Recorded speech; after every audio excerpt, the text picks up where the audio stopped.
एक कथा आती है, हरपाल नामक भक्त हुए भगवान के। क्या नाम था? इधर देखो, यहां देखो, सब लोग सुनो।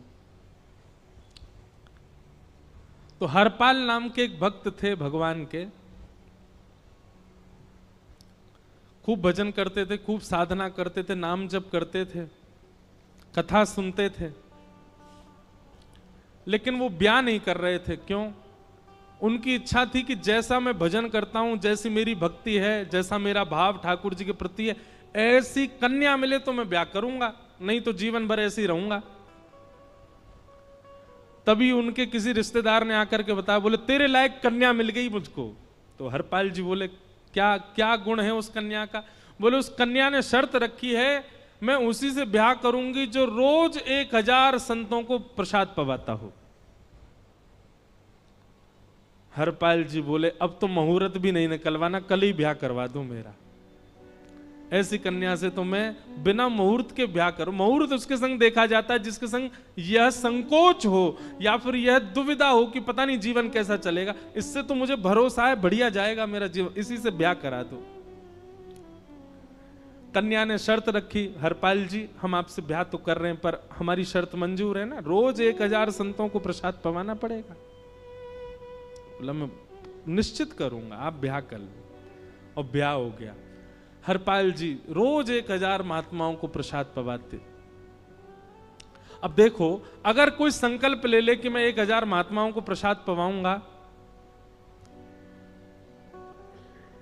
अगर 100 महात्मा ज्यादा बढ़ जाएं, 200 महात्मा ज्यादा, उनको मना करेगा क्या? वो तो फिर अपराध बनेगा उससे। प्रसाद पवाने का संकल्प लिया तो जितने आए सबको बैठाने की जिम्मेवारी उसकी। ऐसी कथा में भी होता है, कथा में जितने लोग आए सबका स्वागत होना चाहिए, सबके लिए स्थान पर्याप्त होना चाहिए। कई जगह प्राइवेट कथा करा, हम तो मना कर देते, मत कराओ भैया, आपको अपराध लगेगा। क्यों? वैष्णव को पता चला कि कथा हो रही, वो सुनने आ गया, जगह नहीं मिली या फिर वो बैठ नहीं पाया, तो खाली रहे भले ही स्थान, पर फिर भी स्थान बड़ा रखो ताकि कोई भी आए तो कोई रहे ना कथा से, नहीं तो कथा कराने वाले को अपराध लगता है। वैष्णव बिना सुने चला गया।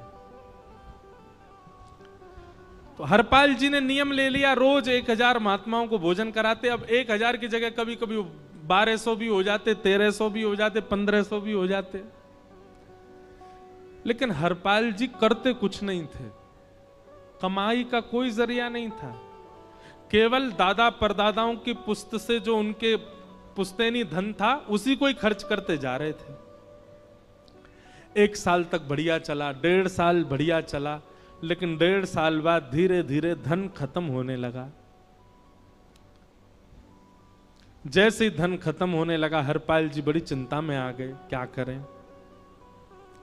पत्नी को नहीं बताते थे। क्यों? बोले इससे तो शर्त लगी, इसको क्यों बताऊं अपना दुख, इससे तो शर्त, मेरी यही शर्त थी कि रोज 1000 संतों को भोजन कराना। तो हरपाल जी ने बाहर जाते और दुकानदारों के यहां से जाकर के कर्जा लेने लगे। वो पुराने संपन्न थे तो किसी ने कर्जा देने से मना भी नहीं किया, सब देने लगे, बोले ले जा। इतना कर्जा कर लिया, 6-7 महीने तक कर्जे में भी उनके संत सेवा बंद नहीं हुई। 6-7 महीने बाद मांगने वालों ने मांगना शुरू किया, बोले हमारा दो, हमारा दो, हमारा दो। किसी का नहीं दे पाए तो पूरे नगर में ये हो गया कि भैया हरपाल जी अब पहले जैसी स्थिति में नहीं है, कर्जा इनको देना बंद करो, ये देते ही नहीं है पैसा लौटा करके। सब बिगड़ने लगा, धन नष्ट हो गया, इज्जत चली गई, लेकिन उनकी संत सेवा नहीं रुकी, रोज संत सेवा करते। एक दिन मन में विचार करने लगे, अब क्या करूं, अब तो मुझे कोई कर्जा भी नहीं देता,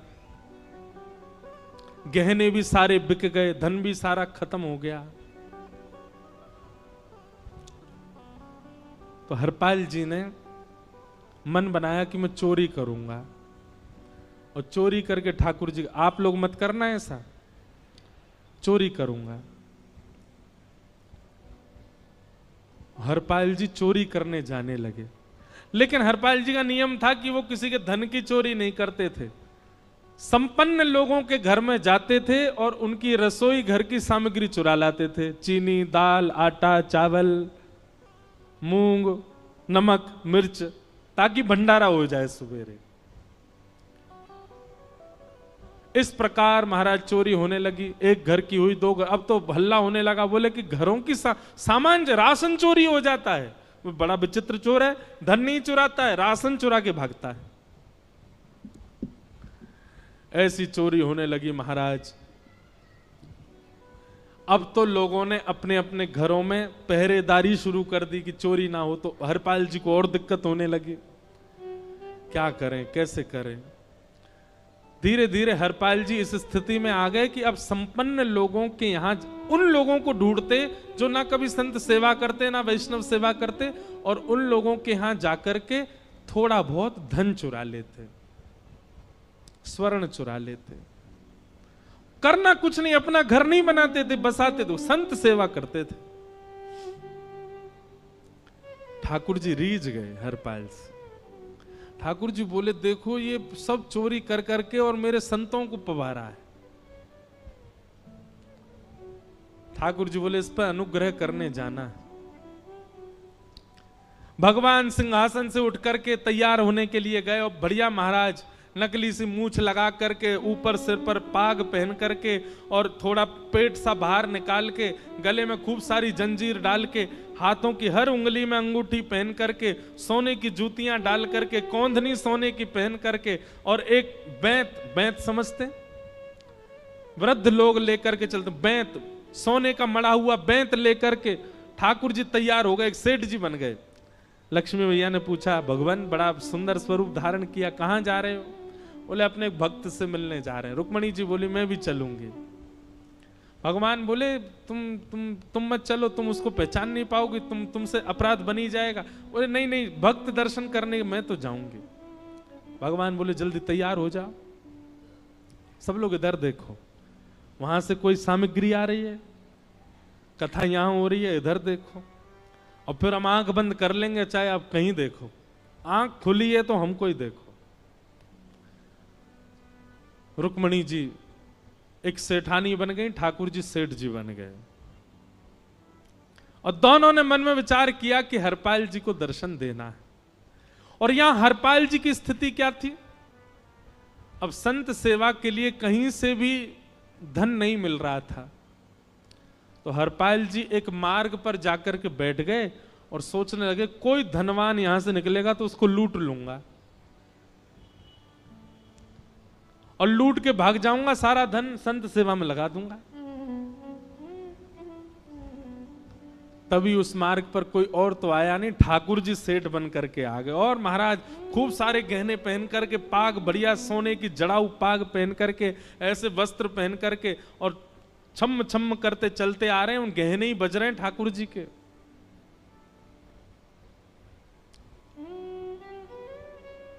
हरपाल जी ने जैसे ही नेत्र खोल करके देखा,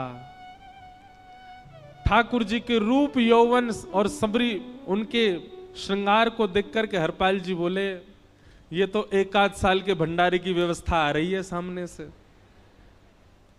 इतने में ही सेठानी जी रुक्मणी जी भी आई, उनको ओहो ये तो कम से कम 5-10 साल की व्यवस्था आ रही है। अगर ये दोनों लूट लिए जाएं तो 10 साल चोरी नहीं करनी पड़ेगी। देखो कितना धन संपन्न। हरपाल जी के बगल में जैसे ही ठाकुर जी पहुंचे, हरपाल जी बोले भैया जय श्री कृष्ण प्रणाम। ठाकुर जी तो नाराज हो गए, क्या भगवान का नाम बोलता है सुबह सुबह? तुम सब लोग बड़े पाखंडी हो, ढोंगी हो, और हमने सुना इस गांव में एक रहता है वो चोरी डकैती करता है और फिर कहते हैं संत सेवा करता है। ऐसी काय बात की चोरी भैया? करता तो चोरी है, भले उससे भली संत सेवा करता हो। नाम उसका हरपाल है, हम सब जानते हैं। भगवान का नाम मत लो हमारे सामने। हरपाल जी समझ गए वो तो बिल्कुल भगवत विमुख है, इसकी तो एक अंगूठी भी नहीं छोड़नी मुझको, इसका तो सब लेके जाऊंगा। अगर ये बदले में जय श्री कृष्णा बोलता तो एक आध गहना छोड़ देता इसका में, पर ये तो इतना बिखर रहा है भगवान का नाम सुन के, इसका कुछ नहीं छोड़ूंगा, सब ले जाऊंगा।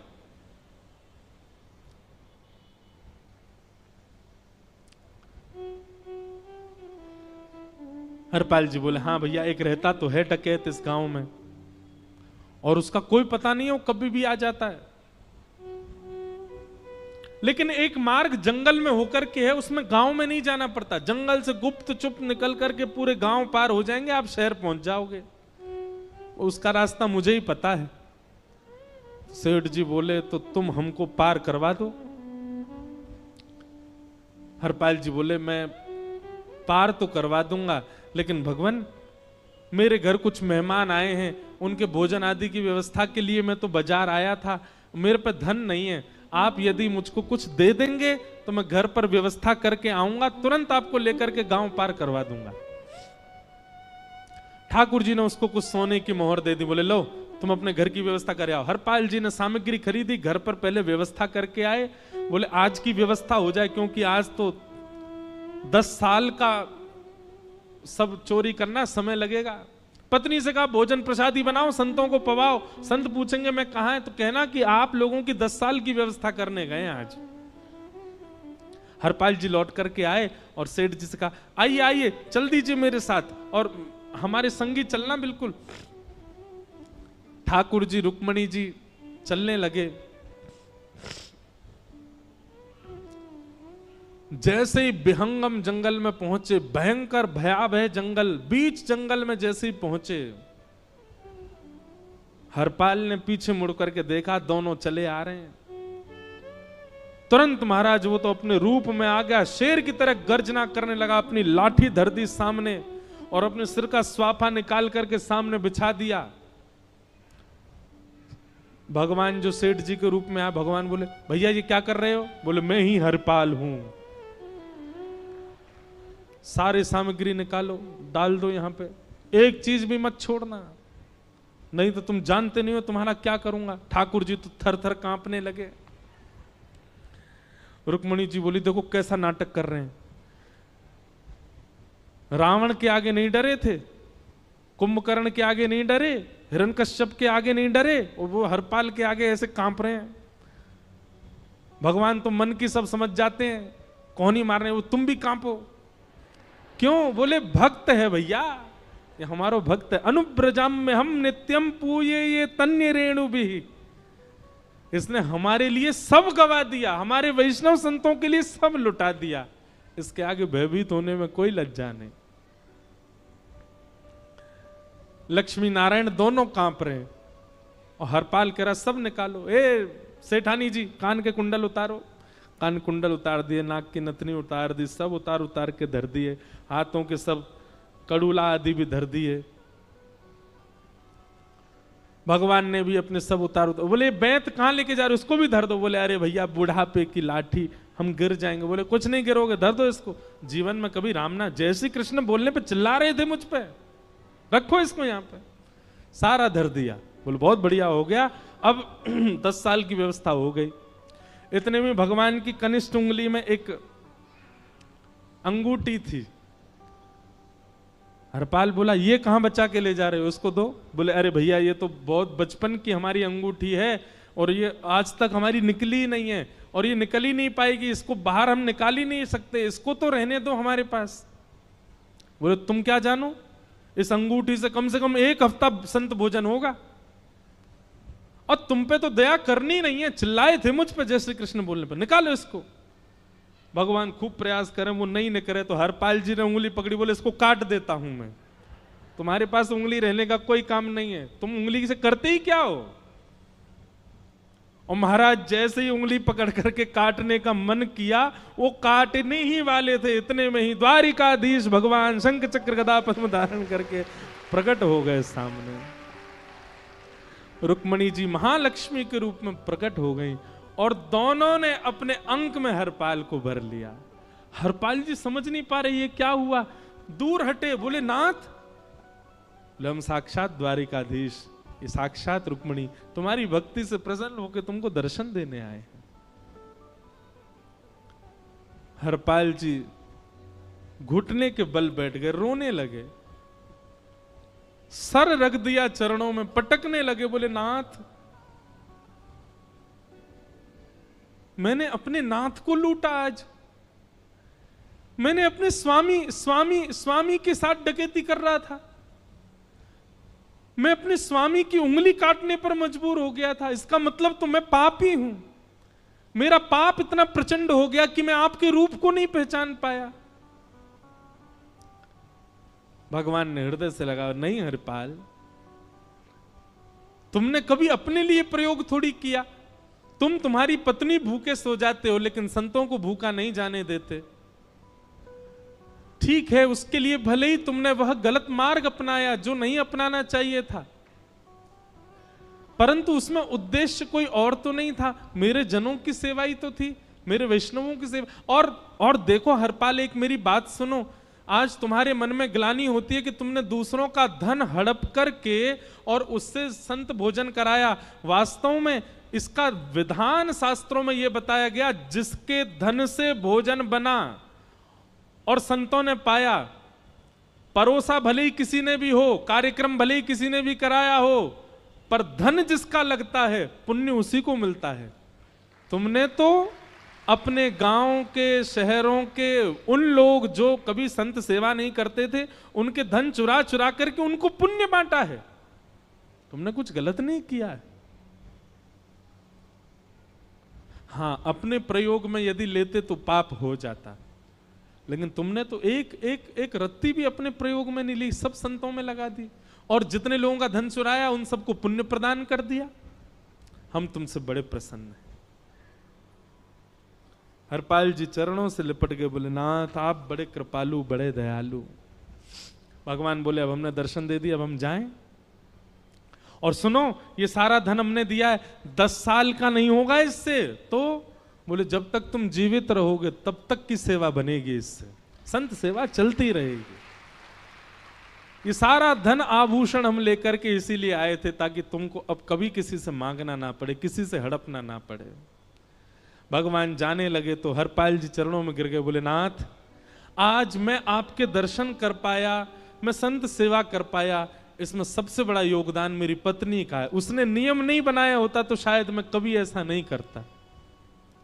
आप उसको दर्शन दिए बिना जाएंगे, मैं उसको क्या बताऊंगा? मैं उससे जाके कह भी नहीं पाऊंगा कि आप मुझे मिले, और उसकी वजह से आप मुझे मिले, वो कृपा कर उसको दर्शन दे दीजिए। ठाकुर जी बोले ठीक है। तुरंत लक्ष्मी नारायण भगवान ने छोटे छोटे बालकों का रूप धारण कर लिया और हरपाल जी की गोद में बैठ गए, और हरपाल जी अपनी गोद में लेकर के ठाकुर जी को घर पर आए, और आकर के अपनी अरे सुनो देखो कौन आए हैं। जैसे बाहर आकर के देखा तो नन्हे से ठाकुर जी, नन्ही से रुक्मणी जी गोद में बालकों की भांति बैठे हैं। बोले अरे इतने सुंदर सुंदर बालक। बोले बालक नहीं है, ये साक्षात जगन्नाथ भगवान, साक्षात रुक्मणी जी, साक्षात द्वारिकाधीश हैं। तुरंत ठाकुर जी अपने रूप में प्रकट हो गए और दोनों दंपति को दर्शन दे करके भगवान वहां से प्रस्थान कर गए। बोलो भक्तवत्सल भगवान। तो एक भक्त जीवन संगी का प्राप्त होना भगवत दर्शन तक ले जा सकता है आपको। अब जिनके ब्याह हो चुके हैं उनसे तो अब हम कुछ कर नहीं सकते, पर जिनके नहीं हुए हैं संभल जाओ, सुधर जाओ, ठाकुर जी से प्रार्थना करो, और प्रार्थना करके केवल एक ही चीज मांगो, क्या? हम गृहस्थी हैं नाथ, ये गृहस्थाश्रम है, हम इसमें आ चुके हैं, अब कृपा करके हमारे जीवन में जो भी आए वो आपका भक्त आए। लेकिन आपके अथक प्रार्थना करने पर भी ठाकुर जी ने यदि नहीं दिया तो भी चिंतित मत होइएगा। मीराबाई को भी नहीं मिले अनुकूल, करमेती बाई को भी नहीं मिले अनुकूल, सक्कूबाई को भी नहीं मिले अनुकूल पति, अरे नामदेव जी को भी नहीं मिली अनुकूल पत्नी।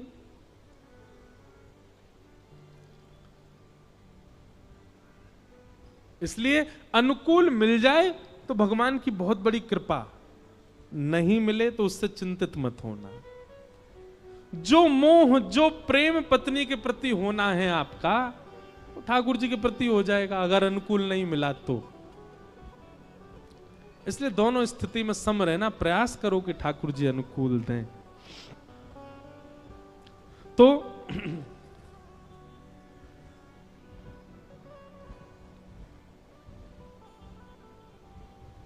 कर्दम ऋषि ने भगवान से प्रार्थना करके कहा कि मुझे एक अनुकूल पत्नी मिले, नाथ कृपा करो।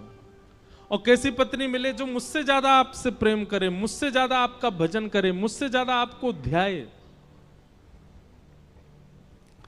कर्दम ऋषि की बात सुनकर के भगवान बड़े प्रसन्न हो गए। भगवान ने कहा, बोले ऋषि, परसों स्वयंभू मनु तुम्हारे यहां आएंगे अपनी पुत्री देवहूति को लेकर के, वही तुम्हारे लिए अनुकूल है, उससे तुम ब्याह कर लेना।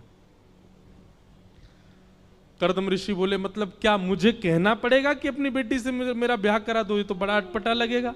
भगवान बोले, चिंता नहीं, हमने सब व्यवस्था कर दी। हमने नारद जी से जाकर के उनकी बेटी को आज्ञा दिलवा दी कि आपका ब्याह तो केवल नारद जी से, उनसे, कर्दम ऋषि से होगा। वो अपनी बेटी का ब्याह करने ही आपके यहां आएंगे, आप उनसे ब्याह करना, आपका जीवन मंगल में होगा। कर्दम ऋषि का देवहूति माता के साथ ब्याह हुआ, 9 पुत्रियों ने जन्म लिया। 10वें संतान के रूप में भगवान कपिल प्रकट हुए। अच्छा, ये भी बड़ी अद्भुत कथा है। जब कर्दम ऋषि ने वरदान मांगा कि मुझसे ज्यादा आपसे प्रेम करने वाली मुझे कन्या से मेरा ब्याह हो जाए, ठाकुर जी इतने प्रसन्न हो गए। भगवान ने कहा, एक वरदान हम तुम्हारा पूरा करेंगे, एक वरदान हम अपनी तरफ से देंगे। भगवान बोले, देवहूति से तुम्हारा ब्याह होगा तो तुम्हारी कामना पूरी हो गई। अब एक वरदान हम अपनी तरफ से देंगे कि तुम्हारे यहां पुत्र बन के हम ही आएंगे, हम ही तुम्हारे पुत्र बन के आएंगे। क्योंकि भक्त पत्नी भक्त पति, तो निश्चित है संतान हमारी, हम जैसी ही प्रकट होगी। 9 पुत्रियों के बाद 10वें पुत्र के रूप में भगवान कपिल प्रकट हुए। और कपिल भगवान के प्रकट होते ही कर्दम ऋषि ने चरणों में प्रणाम किया, जान गए भगवान आए हैं। भगवान कपिल का बाल्य रूप नहीं बताया भागवत में ज्यादा, धीरे धीरे वो बड़े हो गए। कर्दम ऋषि ने प्रणाम करके कहा, नाथ मुझे आज्ञा दो। बोले, आप जाइए वन में जाके भजन करो, हम मां के पास रहेंगे। कर्दम ऋषि वन में चले गए और देवहूति माता के साथ भगवान कपिल रहते हैं। देवहूति माता भी ये बात जानती है कि मेरे पुत्र साक्षात भगवान है। एक दिन देवहूति माता ने सही समय जान करके अपने पुत्र को आसन पर बैठा दिया और स्वयं चरणों में बैठ करके कहने लगी, मैं आपसे कुछ प्रश्न जिज्ञासा करना चाहती हूं, पूछो। यही कपिल देवहूति संवाद है। थोड़ा बहुत हम 2-4 प्रश्न सुन लेते हैं, उसके बाद कथा विराम देंगे। और कल की बात सुन लो, कल ठाकुर जी का जन्मोत्सव है। कथा में कल सब लोग बढ़िया सुंदर सज धज के आना, बस ज्यादा आभूषण पहन के मत आना, कहीं पता चली हरपाल जी आ गए तो हरपाल जी मतलब कथाओं में कई लोग आ जाते हैं जो खींच ले जाते हैं, इसलिए व्यवस्थित होके आना। कल ठाकुर जी का नंदोत्सव मनाया जाएगा ठीक 2 बजे से। आज भी थोड़ा विलंब हुआ, पर कल 2 बजे से ही कथा होगी और 5-5:30 बजे ही नंदोत्सव होगा। इसलिए आप लोग विलंब नहीं करना, कल समय से आ जाइएगा, खूब सुंदर बन के आना, खूब आनंद के साथ खूब उत्सव मनाएंगे कल ठाकुर जी का। 2 से 5 कथा रहेगी और फिर उत्सव के बाद सबको बधाई भी मिलेगी। बधाई ले लेकर के सब लोग अपने घर जाना। फिर अगले दिन गोवर्धन लीला, उसके अगले दिन रुक्मणी विवाह और फिर कथा विश्राम होगी। विश्राम वाले दिन की कथा भी हो सकता है 1-8 घंटा पहले शुरू हो, क्योंकि रात्रि में ही हमको प्रस्थान करना है। तो वैसे तो 2 से 5 ही समय है, विश्राम वाले दिन ज़्यादा से ज़्यादा 1 से 4 हो जाएगा, इससे ज़्यादा पहले नहीं करेंगे। तो आप सब लोग समय का ध्यान रख के आइएगा। हम कुछ प्रश्न देवहूति के सुन करके और फिर कथा को विराम देंगे, बहुत ध्यान से सुनिएगा।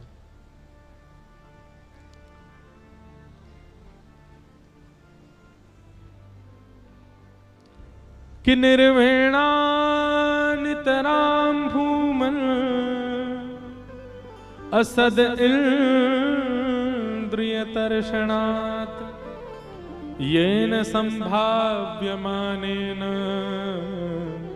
प्रपन्नान्धम तम प्रभु। देवहूति माता कपिल भगवान से प्रश्न करते हुए कहती हैं, वत्स वैसे तो तुम मेरे पुत्र हो, पर आप भगवान हो, इसलिए मैं आपसे प्रश्न करती हूं। ये इंद्रियां भोग भोगते भोगते हारती नहीं है। जीव को कितना भी खिला दो कभी तृप्ति नहीं होती, आंखों को कितना भी दिखा दो तृप्ति नहीं होते, हमारी इंद्रियां कभी तृप्त नहीं होती हैं। श्री कृष्ण इन समस्त इंद्रियों को तृप्त करने का उपाय क्या है? ऐसा क्या उपाय है जिससे हमारी इंद्रियों की इच्छाएं समाप्त हो जाएं, फिर कोई इच्छा ना रह जाए जीवन में? कपिल भगवान उत्तर देते हुए कहते हैं, मैया चेतः खल्वस्य बन्धाय मुक्तये चात्मनो मतिं गुणेषु सक्तं बन्धाय रतं वा पुंस मुक्तये। बहुत ध्यान पूर्वक सुनो। मैया इंद्रियों की इच्छा नहीं होती। इंद्रियां जानते हैं आप किसको कहते हैं? हमारे शरीर में कितनी इंद्रियां होती हैं? 10। पंच ज्ञान इंद्रिय जो कि केवल इतने एरिया में ही हैं, आंख, नाक, जीभ, कान और त्वचा। और पंच कर्म इंद्रिय हाथ, पैर, मुख और 2 गुप्त इंद्रिय, 10 इंद्रियां। मैया इंद्रियों की कोई इच्छा नहीं होती। आप गलत बोल रही हो। भगवान कह रहे हैं नेत्रों की सुंदर देखने की इच्छा नहीं है, जीव की कुछ खाने की इच्छा नहीं है, कानों की कुछ और सुनने की इच्छा नहीं है। ये समस्त इच्छाएं हैं मन की, इंद्रियों की नहीं है मां। हम कभी अस्वस्थ हो जाते हैं, बीमार हो जाते हैं तो डॉक्टर हमको परहेज बताते थे। क्या बोलते हैं? क्या खाओ? बोलो दलिया खाओ। क्या खाओ? खिचड़ी खाओ। कई बार तो बड़े भयानक परहेज बता देते हैं, दही मत खाओ, दूध मत पियो, चाय मत पियो। कभी किसी को भगवान ना करे हो पीलिया हो जाता तो उसको कहते हैं पीली वस्तु मत खिलाओ, दाल बंद कर दो, कढ़ी बंद कर दो। अच्छा, एक बात आपने कभी देखी? डॉक्टर जिसका परहेज बताता उसी को ज्यादा खाने का मन करता है। वैसे रोटी बढ़िया नहीं लगे लेकिन एकादशी वाले दिन रोटी की बड़ी याद आती है। वैसे चावल बढ़िया नहीं लगे लेकिन एकादशी वाले दिन चावल बहुत भाते हैं। जिस दिन परहेज होता है उस दिन ज्यादा अच्छा लगता है। ये मानव स्वभाव है कि संयोग जब किसी वस्तु का होता है हम उसका मूल्य नहीं समझते, उसके वियोग में हमको उसकी स्मृति होती है।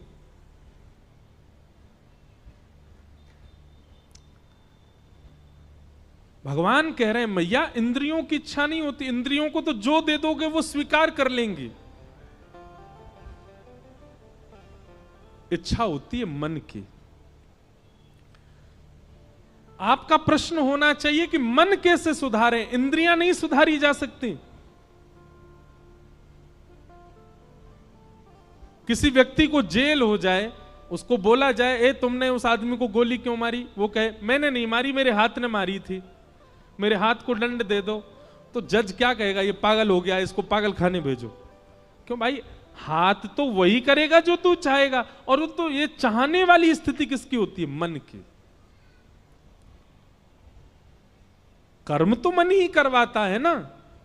मैया इंद्रियां नहीं सुधारी जाती, मन सुधारा जाता है। मन सुधर जाएगा, समस्त इंद्रियां अपने आप सुधर जाती हैं।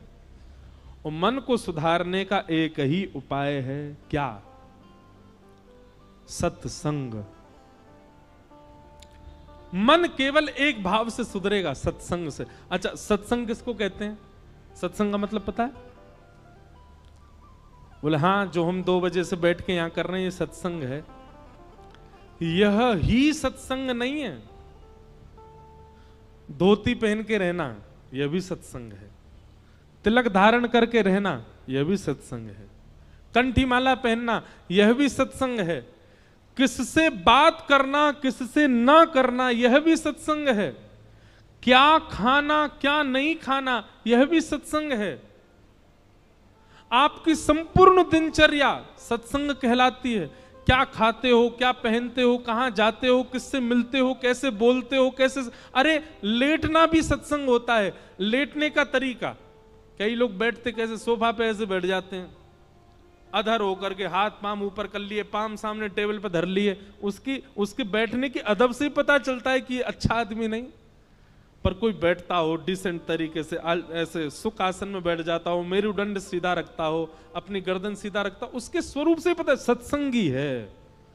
बैठने का तरीका, बोलने का तरीका, चलने का तरीका, खाने के व्यंजन, पीने का पानी, सोने का स्थान, सब आपका सत्संग बताता है और इन सब से मन पर प्रभाव होता है।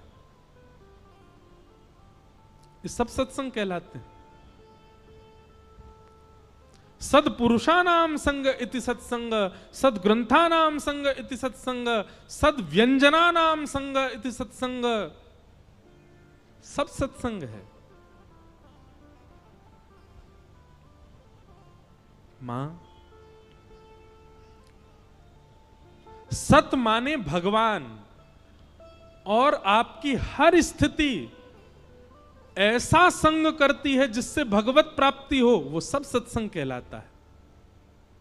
सत्संग। मां, यदि आप चाहती हो कि आपका मन शुद्ध हो, पवित्र हो, एकाग्र हो, तो आपको सत्संग करना चाहिए। किनका संग करें? तब पंच गुण बताए।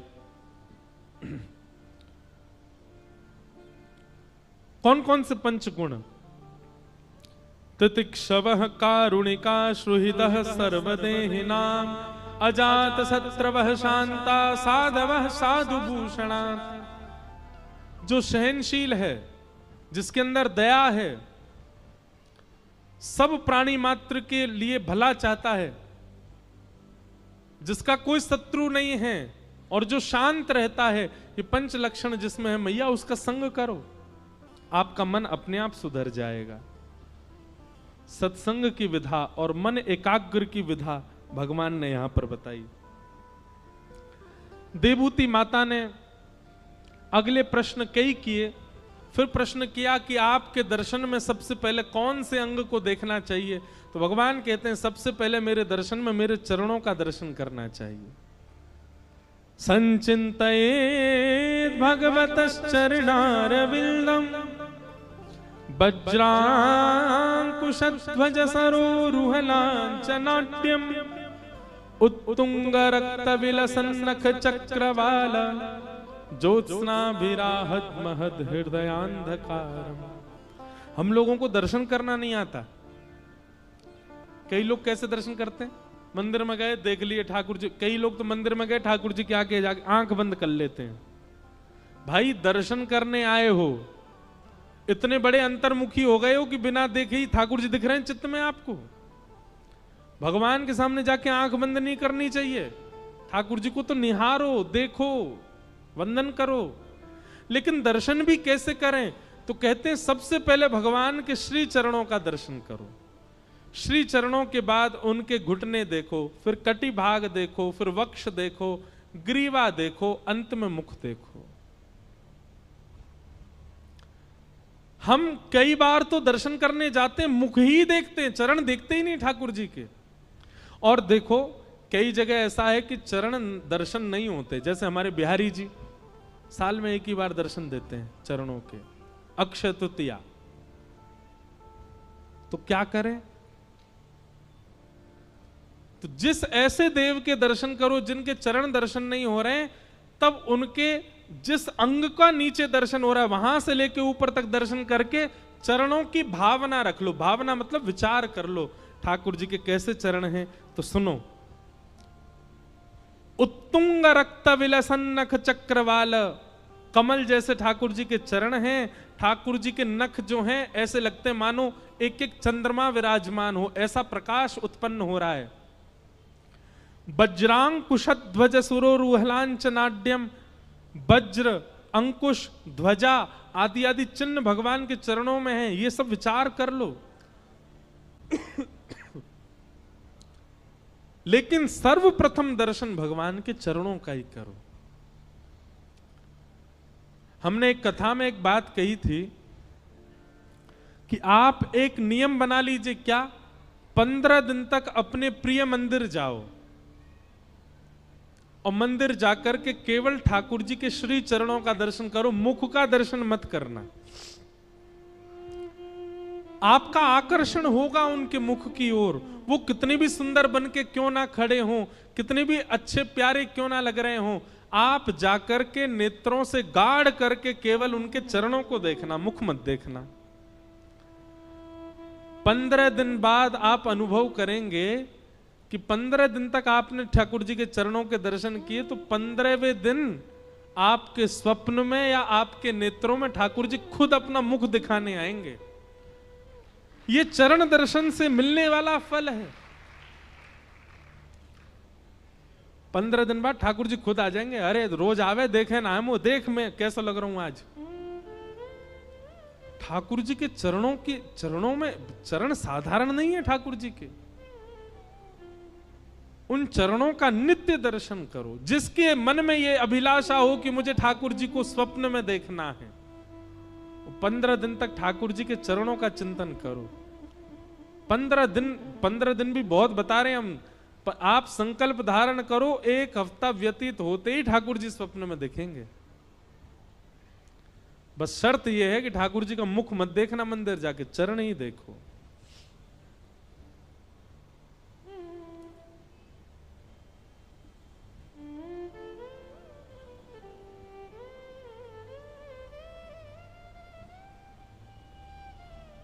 सबने चरणों की वंदना गाई, चाहे वो मीराबाई हो, चाहे वो तुलसीदास हो, चाहे वो रैदास हो, चाहे वो सूरदास हो, चरणों की वंदना सबने की है।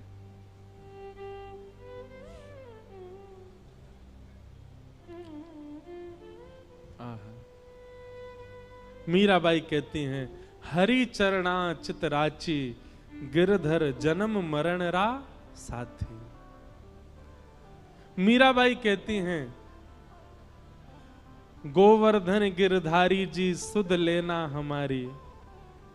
मीरा के प्रभु गिरधर नागर, चरण कमल बलिहारी, सुध लेना हमारी। गोवर्धन गिरधारी सुध लेना हमारी। चरणों की वंदना किसने नहीं गाई? सबने गाई है। तो भगवान कहते हैं, मैया मंदिर में आती सबसे पहले मेरे श्री चरणों का दर्शन करो, श्री चरणों का अनुभव करो। तत्पश्चात मैया ने और भी प्रश्न किए, ठाकुर जी से प्रार्थना करी। भगवान सबके उत्तर देते जा रहे हैं और सबके उत्तर में कोई ना कोई भाव ठाकुर जी सुंदर सुंदर बता रहे हैं। इस प्रकार देवहूति माता के अनेक प्रश्नों के उत्तर यहाँ कपिल देवहूति संवाद में कहे जा रहे हैं। हम सबको प्रणाम मात्र करते हैं। कल ठाकुर जी का नंदोत्सव मनाया जाएगा। आप सब लोग 1:30 बजे ही उपस्थित हो जाना। 2 बजे से कथा का प्रसंग रहेगा। बड़े प्रेम और भाव से आज के मंगलमय कथा को विश्राम देते हैं। भाव से सब लोग गाओ। सब सुख सागर रूप उजागर रहे वृंदावन धाम। सब सुख सागर रूप उजागर रहे वृंदावन धाम। सब सुख सागर रूप उजागर रहे वृंदावन धाम।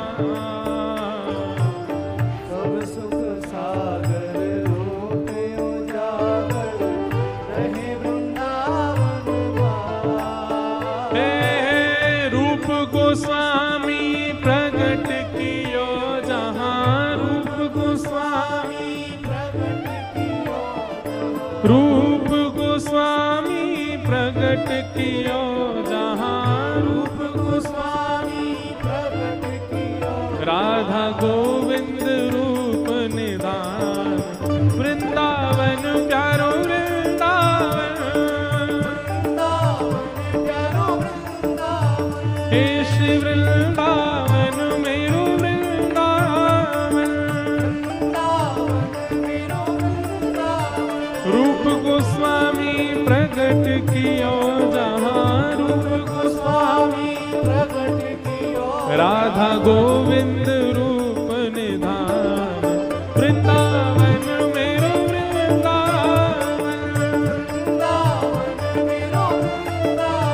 हे श्री वृंदावन प्यारो वृंदावन,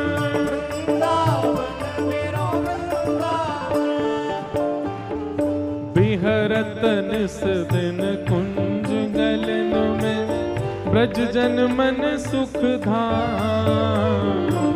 बिहरत निस दिन कुंज गलन में, ब्रज जन मन सुख धाम। हे मदन मोहन को रूप निरख के, मदन मोहन को रूप निरख के, श्री मदन मोहन को रूप निरख के, मदन मोहन को रूप निरख के, हे सनातन बलि बलि जाए, वृंदावन मेरो वृंदावन, वृंदावन मेरो वृंदावन, हे श्री वृंदावन प्यारो वृंदावन, वृंदावन मेरो वृंदावन, मदन मोहन को रूप निरख के, मदन मोहन को रूप निरख के, सनातन बलि बलि जाए, वृंदावन प्यारो वृंदावन, वृंदावन प्यारो वृंदावन, हे श्री वृंदावन मेरो वृंदावन, श्री वृंदावन मेरो वृंदावन। सब लोग गाओ। गोपी ग्वाल सब ही और धारे, प्यारो गोपीनाथ, गोपी ग्वाल सब ही और धारे, प्यारो गोपीनाथ। हाँ प्यारो प्यारो गोपीनाथ, प्यारो प्यारो गोपीनाथ। हे मधु पंडित जिन कंठ लगायो, मधु पंडित जिन कंठ लगायो, और है रही जय जयकार, वृंदावन प्यारो वृंदावन, वृंदावन प्यारो वृंदावन, श्री वृंदावन मेरो वृंदावन, वृंदावन प्यारो वृंदावन, मधु पंडित जिन कंठ लगाओ, और है रही जय जयकार, वृंदावन मेरो वृंदावन, वृंदावन मेरो वृंदावन, हे श्री वृंदावन प्यारो वृंदावन, श्री वृंदावन मेरो वृंदावन। श्री गोपाल भट्ट जुग हृदय वेदना, प्रगट्यो शालिग्राम, गोपाल भट्ट जुग हृदय वेदना, प्रगट्यो शालिग्राम। हाँ प्यारो प्रगट्यो शालिग्राम, प्यारो प्रगट्यो शालिग्राम।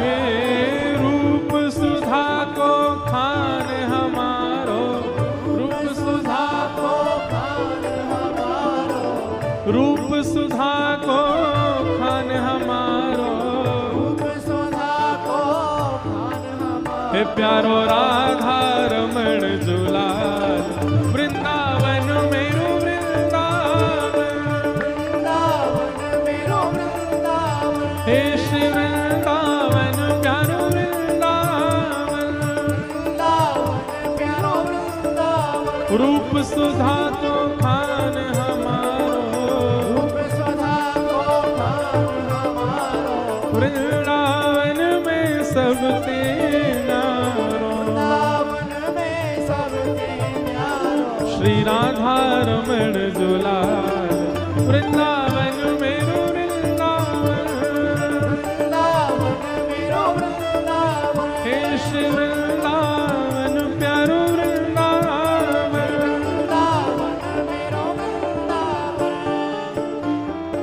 आतुर हित हरिवंश पुकारो, श्री राधा राधा नाम, आतुर हित हरिवंश पुकारो, राधा राधा नाम। आतुर हित हरिवंश पुकारो, श्री राधा राधा नाम। आतुर हित हरिवंश पुकारो, राधा राधा नाम। सघन कुंज यमुना तट आयो, सघन कुंज यमुना तट आयो। मदन टेर वृंदावन आयो, मदन टेर वृंदावन आयो। हे प्यारो राधा वल्लभ लाल, वृंदावन मेरो वृंदावन, वृंदावन मेरो वृंदावन। हे श्री वृंदावन प्यारो वृंदावन।